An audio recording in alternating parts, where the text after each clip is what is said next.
invite le mardi 23 mars de 9h30 à midi pour un voyage autour de Snoezelen et notamment de voir les adaptations en cette période de confinement. Nous pourrons voir des extraits de différents films à travers les différents secteurs, que ce soit de la petite enfance, des adultes, du monde du handicap ou de la fin de vie.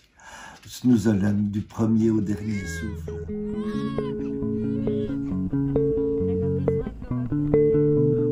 Alors que je faisais des recherches sur l'accompagnement en fin de vie en Europe et que mon constat en était plutôt négatif, j'ai croisé la route de Marc Thierry et la méthode qu'il développe, dite Snoezelen. Voyant mon intérêt pour sa démarche, Marc m'invita donc à découvrir son trésor. 30 ans d'archives vidéo autour de leurs différentes expériences, filmées par lui-même ou ses collaborateurs, auprès de publics très divers.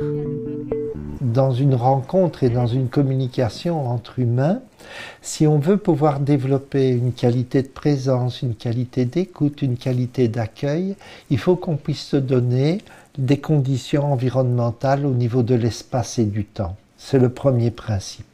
Le deuxième principe, c'est de pouvoir être sécurisé pour pouvoir permettre à l'autre de se déposer et d'être accueilli.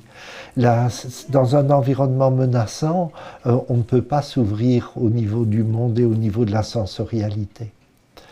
Le troisième principe, c'est de pouvoir observer l'interaction avec la personne, de se rendre compte qu'une personne peut être dérangée par les bruits, qu'une personne peut être plus sensible à l'environnement visuel, qu'une autre personne aura besoin d'un petit coussin pour s'installer.